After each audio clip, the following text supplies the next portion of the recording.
Everyone has moments in life they can't just stop thinking about. They can be embarrassing things, like that one time you face planted in front of a group of teenagers, or something amazing like the first time you hosted your family for the holidays.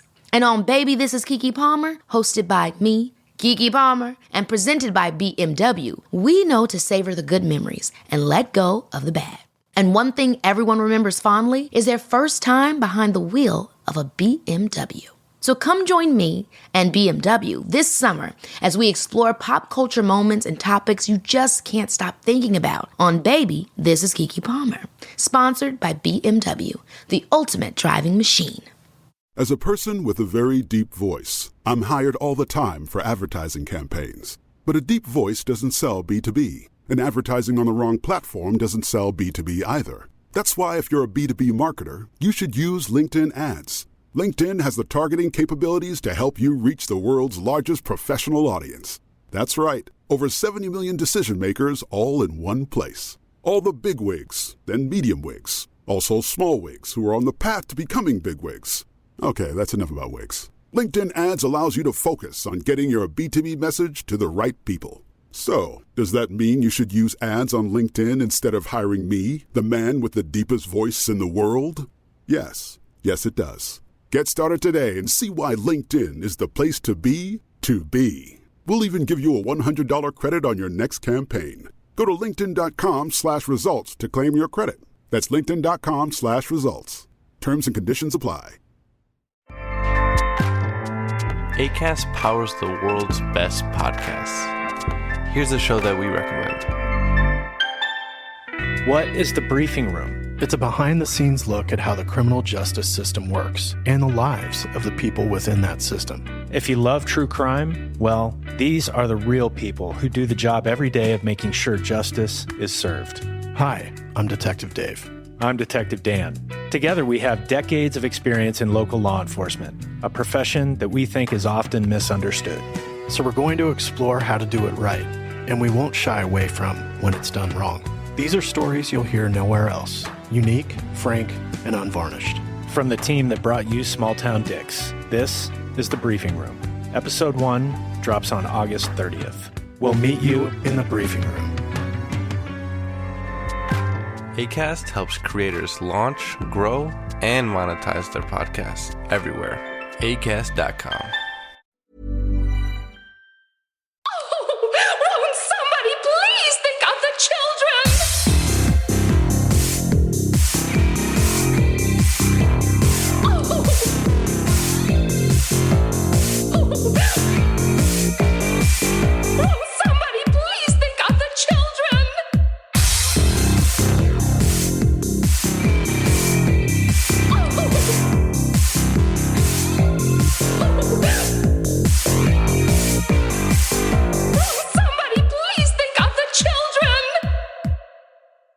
Iced coffee? Oh, yeah. 7:30. Feeling good. Been one of those weeks. One of those weeks. Tap it in. I'm just sticking with water right now, but that will be switching out pretty soon. Something a little bit heavier. Oh, my God. And welcome back to... What are we doing? Welcome back to Little... Jesus Christ. I feel like at this point, it's like one of those blooper reels where you're like, welcome back. Like, well, you know. Yeah. and welcome back to Little Cuts, our weekly mini-sode. Yeah, that's what we're doing, where we are digging into the things that we've been watching recently. I'm Terry. And I'm Mary Beth. And this week we are talking kids killing each other, a virtual found footage festival, movies with Dawn in the title, and we're ending our folk horror coverage with a First Nation folk horror. Heck yeah. Oh, boy. I know what this movie is, but and I wanted to watch it, and I just hadn't gotten a chance to. But I want to know, what is this Kids Killing Kids? How was it? So this is The Innocents by Eskil Vogt. He told me how to say his last name today because I'm an American. So he is the writer of Thelma, which is the coming-of-age psychic lesbian movie. Yeah. I didn't realize exactly that. What it is. Yeah, and he also wrote The Worst Person in the World, which premiered at Cannes last year, and I saw it. Did you see it at Sundance? I did not. I wanted to, and I ran out of time. It wrecked my whole life. It's really good. But now he is directing and writing this movie, The Innocents. So it's a very funny contrast between the two movies, because Worst Person in the World is like an incredible like romance movie, and this is like kids with psychic powers psychologically tormenting each other. Like, so it's literally what it is. So it takes place in this apartment building. A young girl moves in with her family. Her sister is nonverbal. She is on the she is autistic and is nonverbal. She can't actually feel pain. Okay. So when her sister is mad at her, she puts like glass in her shoes and shit to like. Oh. And so it's like right off the bat, this like young girl, she's like 8, is kind of torturing her nonverbal sister. Jesus. Oh, no, she can feel pain, but she can't vocalize when she feels pain, so she can't tell anyone when she's in pain and, like, can't indicate it. So, like, she had glass in her shoes, and then they came home and there was blood, like, she had blood all over her feet and stuff like that. So it's already, like, off to a pretty intense start. And then she meets her name's Haida. She meets this young boy in her apartment complex. And then she meets this young girl named Aisha. And then so they all become friends. And they discover that they all have these weird psychic abilities. And her sister is able to communicate with... So this is a little bit of a problem I have with this movie, in terms of how they represent disability and like nonverbal person who has like special powers. Like it's kind of the reason I don't feel it's hard, because like it's not just her, like everyone has psychic powers and they can all end up communicating. Because at first it seemed just like this one little girl could speak for the nonverbal autistic disabled kid, and like they have a psychic connection, and it felt like the mystical disabled person movie. But all of them have powers and can end up communicating. So it feels a little less like exploitative in that way, but it's still kind of kind of weird, I think, a little bit. And like how the powers, and not even the powers, but the girl that she can like really speak to, like helps give her words so she can talk, and she's no longer nonverbal. So it's like a little iffy in the disability representation department. Like it's not the worst, but it doesn't feel good. But that aside, these kids are like ages 7 to 10, and they're just absolutely torturing each other and like doing really fucked up shit to each other and their parents and other kids and animals. Like there's some animal cruelty in it that's pretty hard to watch. Like it's a very hard to watch movie, but it's really well done. Yeah, if you're looking for something like kind of fucked up to watch, I feel like that's the one. Because that's out today, right? It's out today, yeah. It's rough. It's a rough watch, but it's really good. Yeah, he was just like pulled no punches in terms of putting kids through absolute hell. It's kind of incredible. Love to see that. Kind of incredible. Well, and like I actually interviewed him, and he was like, the kids were really like professional and smart, and like they knew what was going on, and you know, I don't think he let them watch the end product, but he said the kids were like really professional and like didn't, you know, they were really able to switch on and off really well, like kind of just like, so that's good, because I always wonder when these kids are like fucking each other up, I'm like, are you guys okay? Like, what? Right. But yeah, so that's The Innocents. It's out now. It's streaming. So if you liked Thelma, it's like that, but worse. I did like Thelma. Yeah. But some movies with Dawn in the title. Okay, so I'm trying to finish up my coverage of Panic Fest, and I was looking back at the movies that I really wanted to talk about, because there's one that I was like, ooh, I should talk about that one. But then, last minute decision, I watched this movie called Dawn Breaks Behind the Eyes. Oh, I need to watch it. And I went into it with very little expectation. I was like, it's an hour and 13 minutes.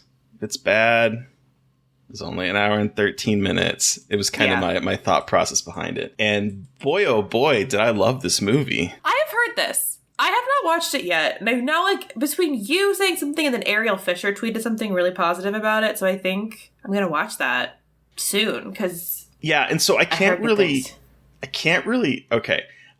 talk about the movie a whole lot, because it does something that is very surprising and made me go from being like, this movie is interesting to this movie is fucking fantastic, because I thought, like, okay, this title is very evocative and of a certain time period and a style. And so the film kind of starts out almost like it is an homage to Hammer, or an homage to like the gothic fiction of the like early 30s, and then revisited in like the 60s and 70s, where it is about this castle that this woman inherits. And she goes there with her husband, who is an absolute dick. And the castle is in complete disrepair. And they show up to it, and he is like walking through the castle like, this place is shit. I cannot believe you brought me here. I want to go back to the hotel. So there's that going on. At the same time as we're seeing glimpses of people ghosts that are living inside the castle. And it seems like they have been there for forever. You hear voices like, why are we still here? And then other ones saying, we've got all the time in the world. And so we're like watching these two people kind of exploring this castle. She's walking around with a candelabra that's lit as she's like exploring it. He has a little lamp, and he's going down to the basement, and he finds this chest, and he sees some kind of horrible visage behind the chest, and he drops his keys. Like, there's all this kind of stuff going on. And then it does something. And I thought this was going to be a very staid movie, a very like demure movie, and there is all of a sudden some very explicit sex, and there's some very explicit bursts of gore, and there's some very explicit narrative changes that went me go, excuse me, what is this movie that I'm watching? And it does it a couple times, and it like the closest I can explain to this movie is that it reminded me of watching a German version of a Mickey Reese movie. Oh fuck! Yeah, so we had Mickey Reese on, and he directed recently the two movies that I really liked, and I think you really liked him too: Climate of the Hunter, and then Agnes. And so I feel like it's a similar vibe in some ways, and that's all I'm going to say about it. I'm hoping that it starts to play at more festivals or has a release. I really love this movie. Hell yeah! Okay, I need to watch it. And then the other Dawn movie, so I mean, I might as well just go through both of them. And this one I know you've seen is Dawning. Ugh, Jesus Christ. Yep. My initial reaction immediately. Yeah, which is about Hyjin Park, a trauma therapist who has to go back to her family childhood countryside farm to console her younger sister, who is heartbroken. And this movie, boy, what do you say about this movie?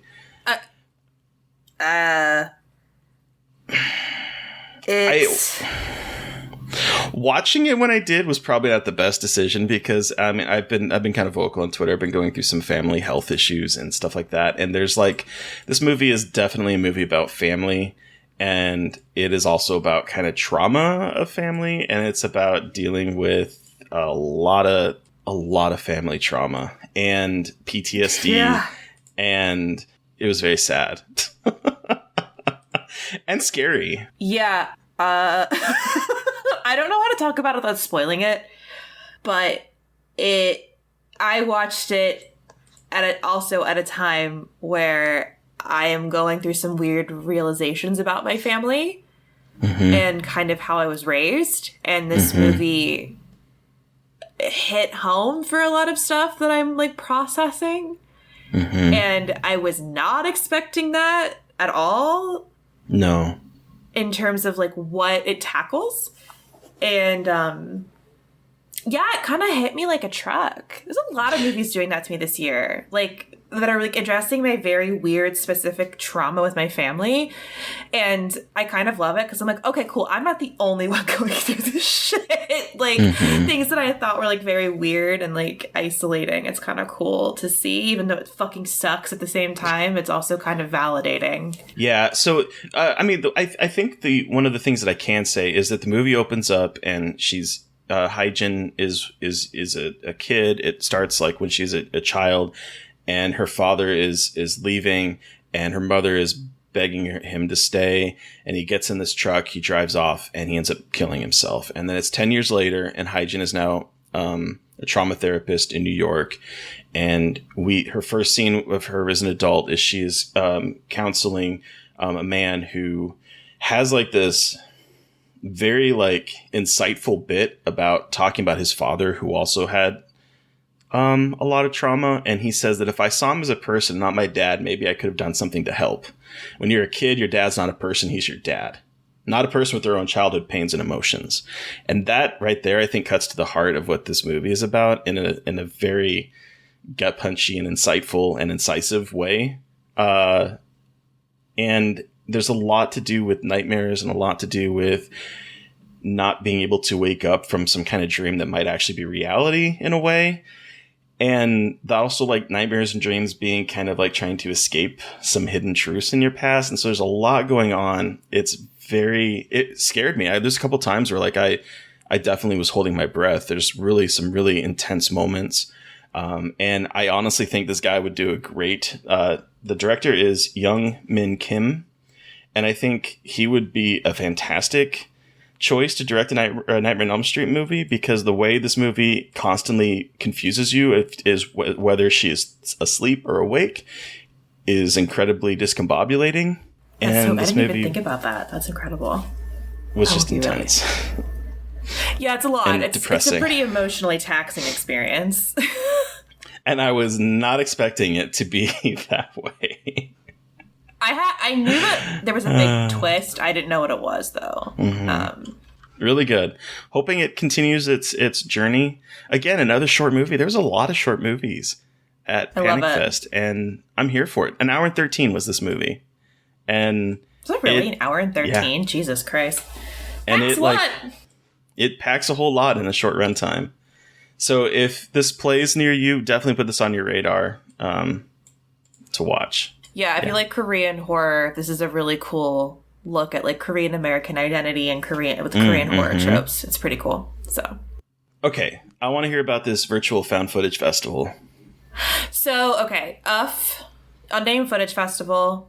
I went obviously this year in person, and then this year they also did another festival last weekend. It was the live stream. Mm-hmm. They did a virtual festival last year because of the pandemic, and it was so successful that they're doing it again. So they basically had half the films play in person in San Francisco and then half of them online, which is amazing because I think it's just like much more accessible and it's kind of a fun like community experience. I was watching them all day with people, and there's like a chat, and it was really cool. But there is some really, really good stuff that I hadn't seen before. And so the first one is the Andy Baker tape, which was the first movie. Is this about the food blogger? Yes.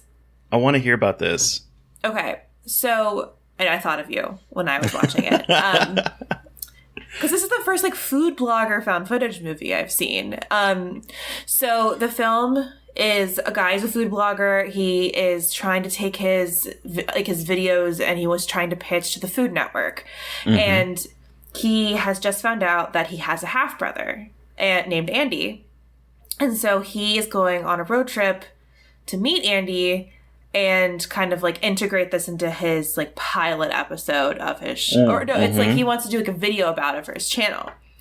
And so he goes to meet his brother, his half brother, and like he's a little bit weird, but the chemistry between these two guys is absolutely incredible. Like they have this really great rapport where they feel like brothers, and they really kind of hit this awkwardness of like we just met each other but we're related, and it's kind of like a tentative relationship, but we also are very close. It's like this like instant chemistry that's a little bit uncomfortable that they established so well. And like something weird's gonna happen because it's a found footage movie, but it's like you almost are like, how could anything, like it's, I don't know. And then so they end up driving to Baltimore and going on a road trip and like film, and like they're filming each other and eating and all this stuff, and then it all kind of like goes to shit. And Andy obviously is a little bit wild, but it kind of goes into some really interesting directions that I wasn't expecting. Like you obviously know something's gonna get fucked up with these guys, but like it goes in an interesting direction in terms of like how it all plays out. Okay. I really like. I was surprised. Like it's so good, and it's short, but because the chemistry between these two actors is so good, like it makes it just like such an engaging watch. Like it's like a really interesting character study of the two of them, And I was really, really impressed by that one. So everyone look out for that because that shit is good. I really want to see it. You know me, food and horror, my two loves. I know.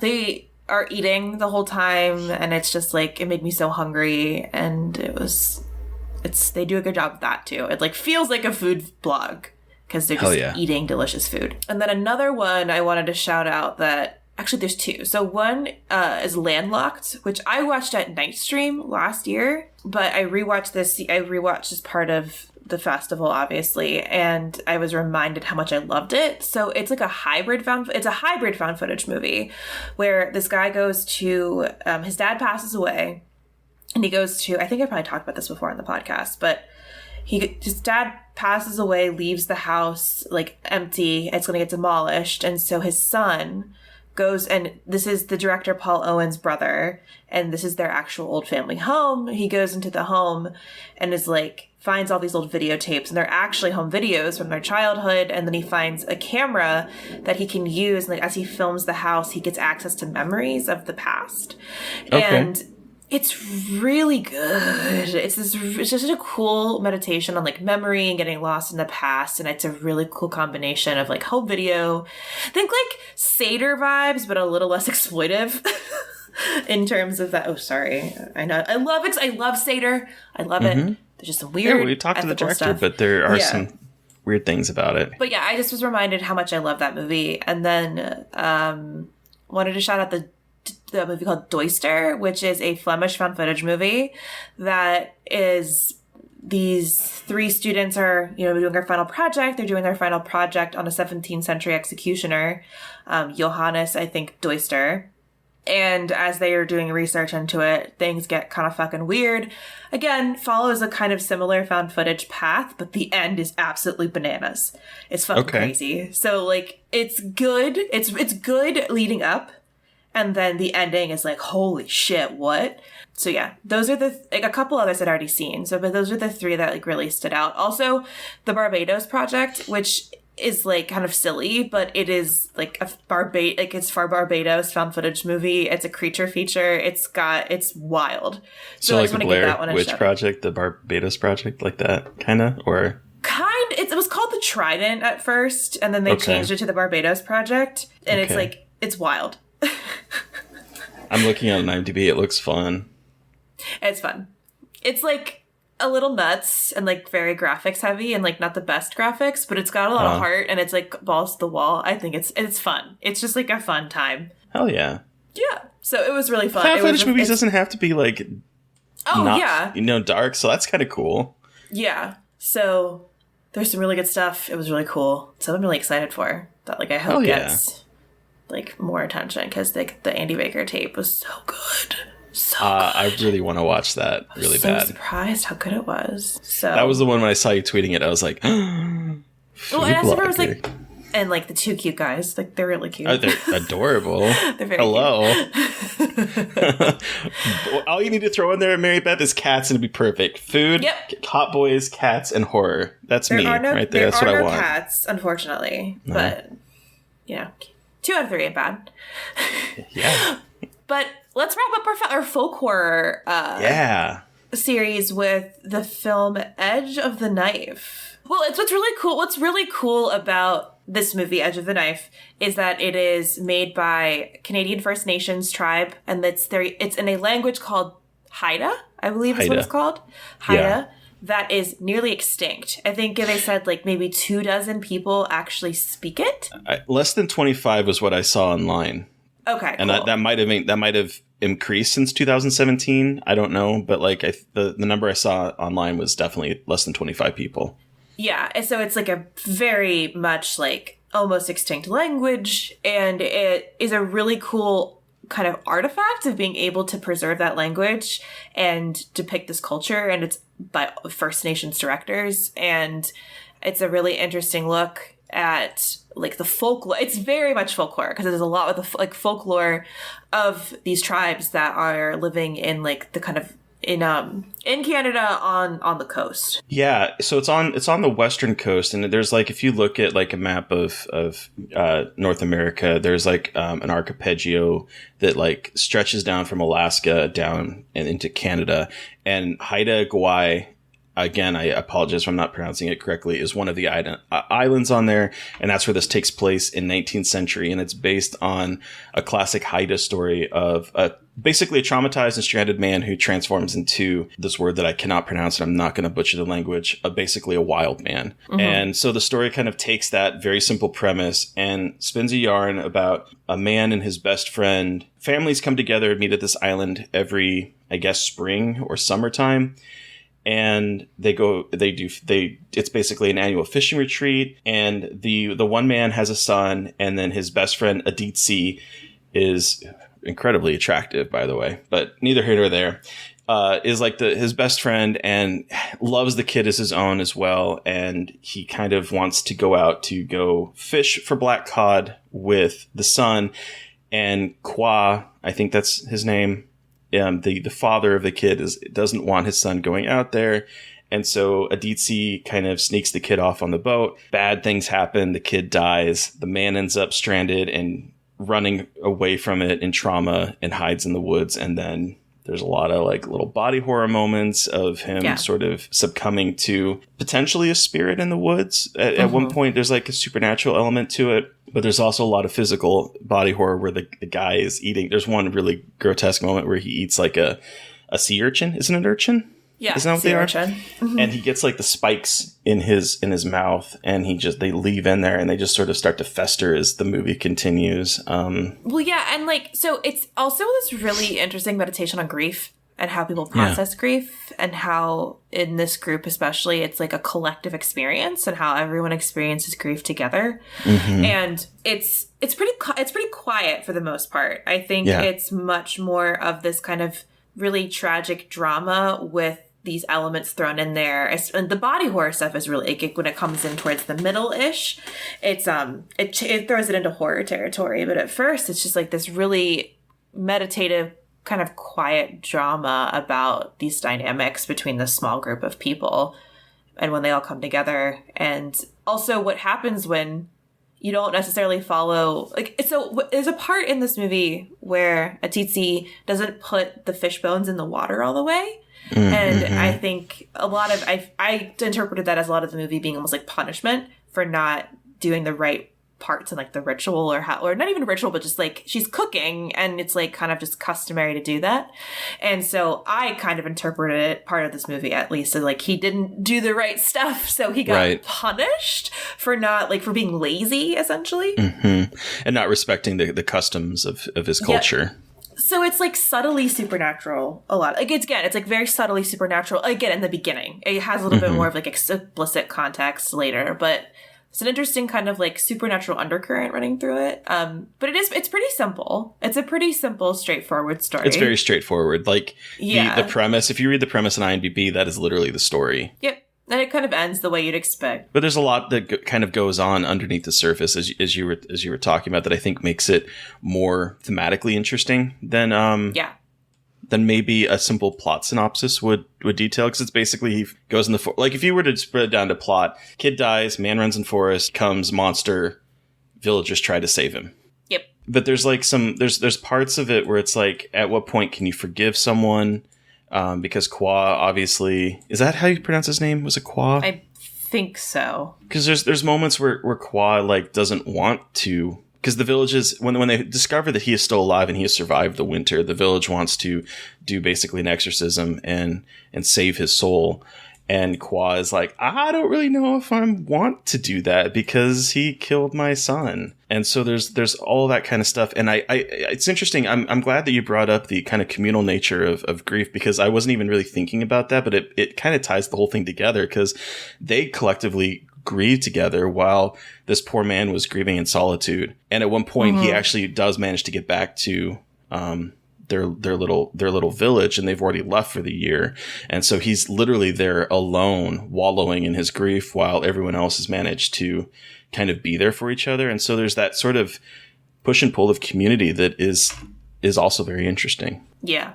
It is, and yeah, exactly. And like how I feel like there are obviously the main characters, but the entire family or this group all feel like characters. You know what I mean? Like they all kind of get their own personalities, their time to shine. And I think that's also really interesting in that it's, while there are like a main, you know, a couple characters we focus on, it gives that attention to everybody. Again, which I think really emphasizes this communal nature of this whole thing and how it affects everybody, not just the parents of the deceased kid and not just Anansi. It's everybody. And I think that's like a really interesting way to look at it and looking at grief. And yeah. I really liked it. I think it's different. I think it's like very quiet, but I think it's beautifully done. And I think like, again, more First Nations filmmaking that's preserving culture that, you know, who knows how, like, you know, when it might become extinct. So it's really cool that Shudder has it. Yeah. I think, you know, it's just, it's really fucking cool to see the interpretations from other cultures and parts of the world with horror and what horror looks like to them. And like, we're just so lucky we get to access that and to watch it. You know, and okay, so that kind of transitions since we are ending it. One thing I kind of wanted to potentially do, and I'm just springing this on you in the midst of a recording, is like, since, you know, you just mentioned that it's kind of cool to see how other places around the world interpret folk horror and horror. And so as we're wrapping up, what are your thoughts on the folk horror that we've seen from around the world, from, you know, Lao to the UK to America to First Nation to all of that? Do you have Russia? To Russia. Yeah, to Russia. Like, I think it's really expanded my thoughts about folk horror and like what it looks like. And also like I didn't really know a lot about early folk horror. So it was really impressive for me to see, especially like not just like the Blood on Satan's Claw. We watched Vi, and then we also watched Lake of the Dead. And these like early interpretations of folk horror in such different, interesting ways, but still kind of get to the core of these beliefs that have existed long before Christianity. And I think it's really interesting to see how Christianity has also affected different regions of the world, if you know what I mean, because a lot of these movies, even the ones that take place in Southeast Asia, not so much in like The Edge of the Knife, but it's an interesting look at how Christianity is rejected in a lot of, like, wants to be rejected in parts of the world and a lot of the world, and kind of how it's overtaken a lot of the world. And I didn't really have that perspective before when watching folk horror, and just watching all of these now, I think really put even more of an emphasis on this like relationship with Christianity and how people interpret it in different ways. I thought that was really fascinating. Yeah, I agree. And I was also thinking about, because we've seen some movies where, I mean, like one of the general consensus of a lot of films we've seen is the idea of someone feeling that they are smarter than the world, or smarter than nature, or more. And so there's a lot of stuff where people are walking into a situation where they feel that they have, whether it's religion, you know, Christianity, or whether it's like science, they have that kind of, you know, billowing behind them, and they come into the situation where it's like, no, bitch, you're fucked. And that seems to be, regardless of culture, that seems to be something that we've seen a lot from Vi, from, I'm trying to think, the Borderlands to, Lake of the Dead, even that's like a huge conversation point for that, to, even with like Matty Doe's movie, where it's like the kind of the different cultures and the different ways that people are feeling that they are above maybe believing in monsters in the jungle, and no, the monsters in the jungle are real, and your faith in science, your faith in like wealth, or your faith in Christianity, or whatever the case may be, isn't going to save you. Yeah, and I guess there's definitely a lot of like that kind of looking at abandoning faith and and like not faith in the terms of like Christianity, but, you know, believing in ancestry and believe it in like in where you come from. Like, especially, you know, we saw that in Matty Doe's film. We we see that in Borderlands a little bit. We also see it in fucking lost it. It's okay. But like in all of these movies, really, though, you kind of see like what happens when you forget folklore and when you leave the past behind. And when Eyes you of don't, Fire as well. Yeah, Eyes of Fire. I mean, it's Blood in Satan's Claw, kind of a little bit too. Like, it's just going back to like this world that is dominated by nature and the other forces, and no matter what you try to do to like rationalize it, it's not. You can't. Sometimes like, there is away. a giant worm and you go through its anus. It's, you know what? Sometimes there is. Sometimes you need to feed a human being to your weird underhill worm god, or it'll start fucking shit up. Psychically is how I took it. I feel like my perspective is it was a weird, psychically angry worm that was trying. Honestly, I love it. Anyway. Yeah. But then, okay, so now that we are done with folk horror, Terry, what are we going to next? Well, Mary Beth, I feel like we have watched a whole lot of very serious and thematic content.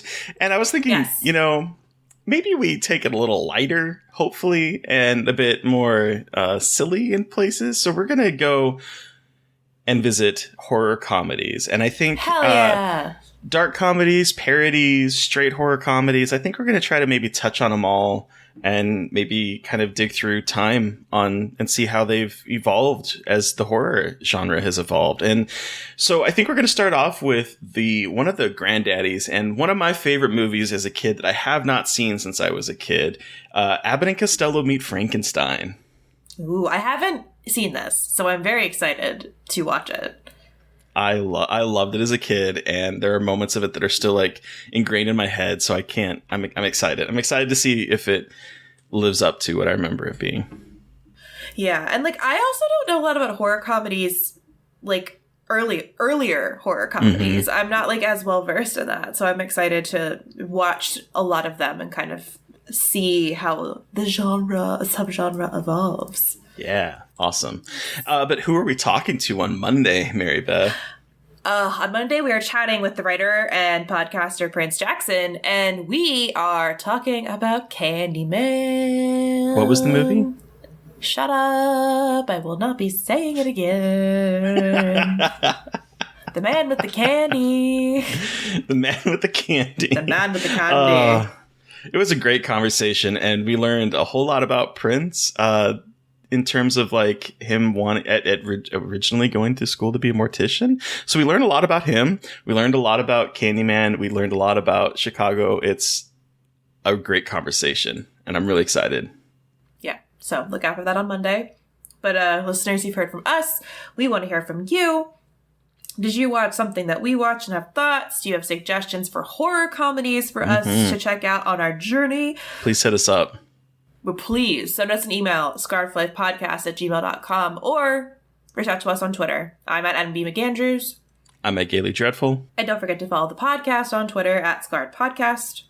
And it's been a minute since we've got a review. We've gotten a couple ratings. We're at 95 out of 100 ratings and reviews. We would like to get to... My weeding? What the fuck? My birthday is in 2 weeks. I want to get to 100 by my birthday.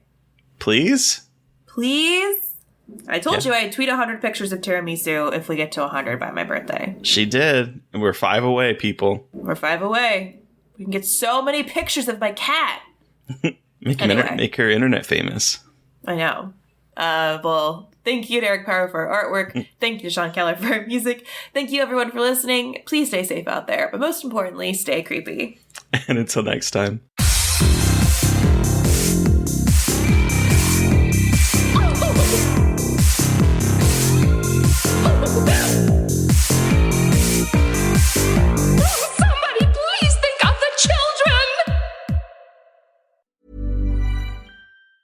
As a person with a very deep voice, I'm hired all the time for advertising campaigns. But a deep voice doesn't sell B2B, and advertising on the wrong platform doesn't sell B2B either. That's why if you're a B2B marketer, you should use LinkedIn ads. LinkedIn has the targeting capabilities to help you reach the world's largest professional audience. That's right, over 70 million decision makers all in one place. All the big wigs, then medium wigs, also small wigs who are on the path to becoming big wigs. Okay, that's enough about wigs. LinkedIn ads allows you to focus on getting your B2B message to the right people. So, does that mean you should use ads on LinkedIn instead of hiring me, the man with the deepest voice in the world? Yes. Yes, it does. Get started today and see why LinkedIn is the place to be to be. We'll even give you a $100 credit on your next campaign. Go to linkedin.com/results to claim your credit. That's linkedin.com/results. Terms and conditions apply. Acast powers the world's best podcasts. Here's a show that we recommend. What is the briefing room? It's a behind-the-scenes look at how the criminal justice system works and the lives of the people within that system. If you love true crime, well, these are the real people who do the job every day of making sure justice is served. Hi, I'm Detective Dave. I'm Detective Dan. Together, we have decades of experience in local law enforcement, a profession that we think is often misunderstood. So we're going to explore how to do it right, and we won't shy away from when it's done wrong. These are stories you'll hear nowhere else. Unique, frank, and unvarnished. From the team that brought you Small Town Dicks, this is The Briefing Room. Episode 1 drops on August 30th. We'll meet you in the briefing room.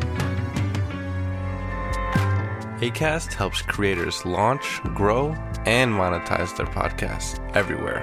Acast.com.